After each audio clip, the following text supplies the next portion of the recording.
नमस्कार, आप देख रहे हैं न्यूज़ 24 मध्य प्रदेश छत्तीसगढ़ और मैं हूं आपके साथ पवन पांडे। हमारे इस खास शो धर्म संसद में आप सभी का स्वागत है। तो दर्शकों, ये शो आस्तिकों और नास्तिकों दोनों के लिए है, इसलिए जो भगवान में विश्वास करते हैं उनको राम राम और जो नहीं करते उनको मेरा प्रणाम। तो दोस्तों और दर्शकों, धर्म जो कि इस दुनिया के सबसे ज्वलंत विषयों में से एक है। धर्म, संस्कार, पाप पुण्य को लेकर हम इस खास शो में चर्चा करते हैं।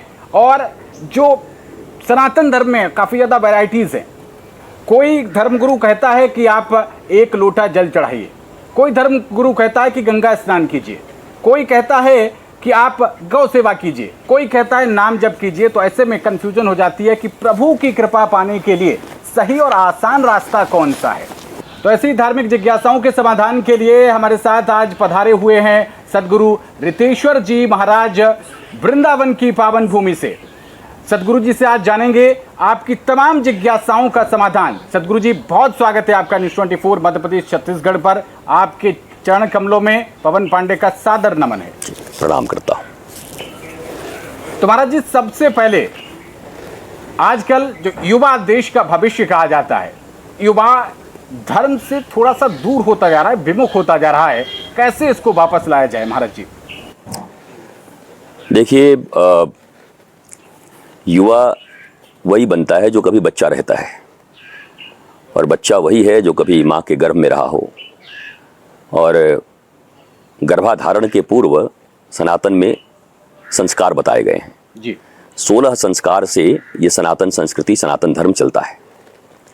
लेकिन हमारे ब्रिटिश हुकूमत के बाद और उसके पहले भी बहुत सारी हुकूमतें रहीं जी। उन्होंने हमारे सनातन संस्कार को, संस्कृति को नष्ट किया जी। जिसके बाद अब मैकोले की शिक्षा पद्धति, अब हमारे सनातन संस्कार रही नहीं गए जी। तो युवा पढ़ा तो है मैकोले का शिक्षा पद्धति, गुलामी का, मानसिक रूप से गुलाम है। वो युवा होने से क्या होगा? जी। उसकी शिक्षा क्या है, उसके संस्कार क्या हैं? उसके शिक्षा और संस्कार सब बचपन में ही ब्रिटिश के अनुरूप हैं, गुलामी के अनुरूप हैं। इसलिए यूथ्स को अगर अपने भारत को बदलना है तो सबसे पहले या अपने जीवन को ठीक करना है तो उन्हें यह सोचना होगा कि हमें अपने रूट के साथ जुड़कर चलना होगा। हम अगर जड़ से मिट गए तो ऊपर पौधों को, पत्तों को, फलों को पानी देने से कुछ होने वाला नहीं है। रूट हैं सनातन के 16 संस्कार, उनको फिर से अपनाना होगा जी। तो ये तो माता पिता के लिए दायित्व हो गया। इसके साथ ही हमारे धर्माचार्यों की भी क्या इसमें कोई भूमिका हो सकती है? क्योंकि कई बार ऐसा होता है कि लोग, एक कहावत है हमारी आम बोलचाल की भाषा में हम लोग कहते हैं कि घर की मुर्गी दाल बराबर। आजकल के बच्चों का स्वभाव भी महाराज जी आप जानते ही हैं, वो माता पिता का कहना बहुत बार नहीं मानते हैं, उसको बहुत लाइटली लेते हैं कि अरे हमारे ही तो माता पिता हैं। इसमें धर्माचार्यों की भी क्या भूमिका हो सकती है महाराज जी? देखिए, धर्माचार्य का नंबर तीसरा है। आचार्य, गुरु, संत, ऋषि, मुनि, ऋत्विक, होता, याज्ञनिक, या जितने भी आप सुनते हैं, संत, साधु, हम तो आजकल टीवी पर, चैनलों पर धर्मगुरु कह देते हैं, हमारा काम हो जाता है। जबकि धर्मगुरु नाम का कोई शब्द है ही नहीं जी। बाबा नाम का कोई शब्द नहीं है सनातन धर्म में जी। और न ही धर्मगुरु नाम का कोई शब्द है।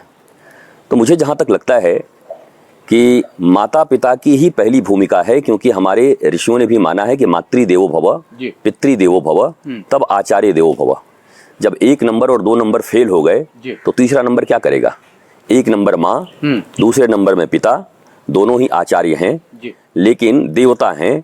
वो दोनों ने अपना अगर कर्तव्य नहीं निभाया तो तीसरे आचार्य उस कर्तव्य का निर्वहन समाज में कर रहे हैं, बाद में उनको संभालने का प्रयत्न कर रहे हैं। पर बेस जो बन गया, फाउंडेशन अगर बन गया गड़बड़, तो फिर आप उसको बहुत ठीक नहीं कर सकते।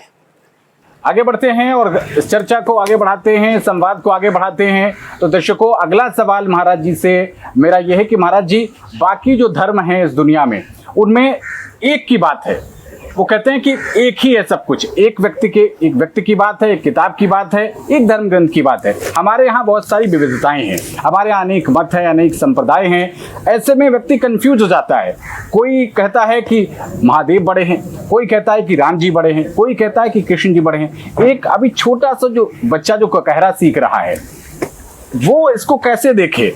कैसे अपनी इस धार्मिक यात्रा की शुरुआत करें महाराज जी? देखिए, माता पिता ही जब शिक्षित नहीं है जी, तो फिर बच्चे के शिक्षित होने का कहाँ से सवाल उठता है? जब माता पिता ही संस्कार नहीं दे पा रहे हैं जी, तो बच्चे संस्कार कहाँ से पाएंगे? आप अपने मित्र मंडली में कभी पूछिएगा कि क्या वो 16 संस्कार का नाम जानते हैं? पर वो चाहते हैं कि उनके बच्चे बहुत अच्छे हो जाएं, बड़े सक्सेसफुल हो जाएं। पर हाउ इज इट पॉसिबल? कैसे हो जाएंगे जब माता पिता ही संस्कारों को नहीं जानते? हमारे रामचरितमानस में लिखा हुआ है, प्रातः काल उठे रघुनाथा, माता पिता गुरु नावहि माथा।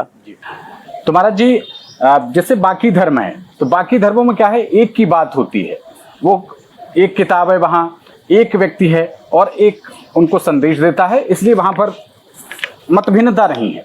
हमारे यहाँ क्या है कि वैरायटीज बहुत हैं, भगवान शिव हैं, भगवान राम हैं, भगवान कृष्ण हैं, देवी माँ हैं। ऐसे में जो नया व्यक्ति बिल्कुल जो ककहरा सीख रहा है, हो सकता है कि उनके माता पिता की वजह से उनको वैसे संस्कार नहीं मिल पाए, लेकिन इसमें उस व्यक्ति की तो दोष नहीं है, वो तो नहीं चाहता, वो चाहता है कि भगवान की कृपा उसको भी थोड़ी सी मिल जाए।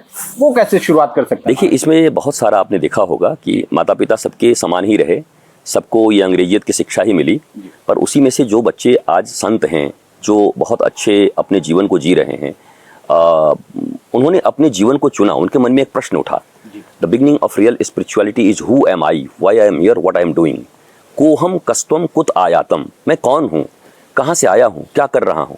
यह प्रश्न जब किसी बालक के हृदय में या युवा के हृदय में उत्पन्न होता है तो फिर वह सिद्धार्थ की तरह निकल करके गौतम बुद्ध बनने की दिशा में आगे बढ़ जाता है। ऐसे ही युवा अवस्था में जब किसी के मन में ये जीवन क्या है, ये जगत क्या है, ये ईश्वर कौन है, मैं कौन हूँ, किस लिए आया हूँ, ये सब प्रश्न जब मौलिक प्रश्न उसके भीतर में उठते हैं, तब उसे निश्चित तौर पर कहीं ना कहीं एक गुरु की प्राप्ति होती है, सदगुरु की प्राप्ति होती है, जो उन्हें मार्ग दिखा करके उन्हें उनके मूल आत्मा से उनका परिचय करा देते हैं। हम केवल शरीर नहीं है, बॉडी, इंद्रियां, मन, बुद्धि, चित्त, अहंकार, तब आत्मा। लेकिन हम जीवन भर इंद्रियों के पीछे भागते रहते हैं, हम जीवन भर मन का गुलामी करते रहते हैं, हम जीवन भर अपने शरीर की सेवा करते रहते हैं। शरीर माध्यम खलु धर्म साधनम, शरीर की सेवा करनी है, पर किस लिए? धर्म साधन के लिए। पर धर्म साधन तो हम कर नहीं रहे, केवल शरीर की सेवा में लग गए। तो यह तो प्रश्न समाज में उठ रहे दुख, अपने भीतर उठ रहे दुख के कारण ही अगर किसी बच्चे के भीतर में ये प्रश्न उठे कि इतना दुख क्यों है संसार में, और उस दुख से अगर वो मुक्ति चाहता है, तब वो आध्यात्म की ओर अग्रसर होता है। बाकी जगहों पर एक किताबें हैं। देखिए, किताबों की बात नहीं है, हमारे यहाँ नाना मुनि नाना मत, हमारे यहाँ पहुँचना वहीं पर है। हम भी एक ही ईश्वर को मानते हैं, लेकिन मेरा ये मानना है कि अगर ईश्वर सर्वसमर्थ है और अगर कण कण में विराजित है, तो मूर्ति में विराजित क्यों नहीं होगा? ये कैसी मूर्खता है? जो लोग कहते हैं मूर्ति में विराजित नहीं है, अगर वो कण कण में है, पत्ते में है, कंकड़ में है, तो मूर्ति में क्यों नहीं होगा? अगर वो अदृश्य है तो दृश्य भी हो सकता है, क्योंकि ही इज ऑल माइटी। अगर वो सर्वसमर्थ हैं, कर्तुम अकर्तुम सर्वथा कर्तुम, जो हमारे यहाँ कहा गया है कि वो सब कुछ करने में समर्थ हैं, तो वो साकार भी हैं, वो निराकार भी हैं। हमारे यहाँ बहुत सारी पद्धति है जहाँ पर हम कहते हैं दासो हम दास हैं। द्वैत से शुरू करते हैं और अद्वैत की भावना तक आकर के हम रुकते हैं। कहाँ रुकते हैं आकर के? अहम ब्रह्मास्मि, शिवोहम, मैं भी वही हूँ। जब मैं था तब हरि नहीं, अब हरि है मैं नाही, प्रेम गली अतिशा करी, तामे दो न समाही।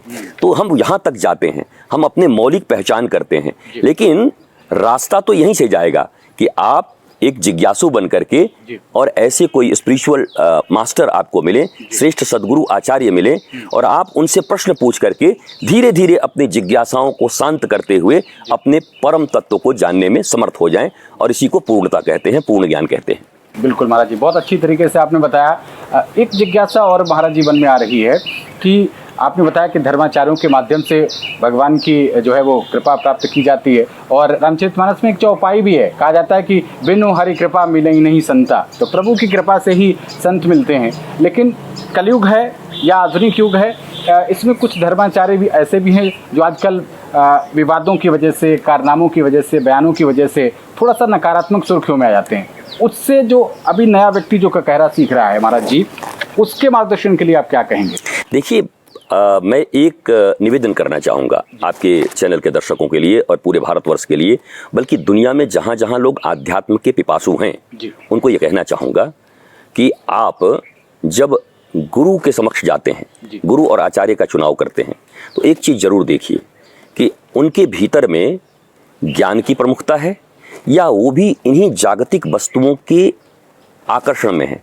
अगर कोई आचार्य हैं, गुरु हैं और वो भी जागतिक वस्तुओं के आकर्षण में है तो वो सदगुरु नहीं हो सकते, वो आचार्य नहीं हो सकते।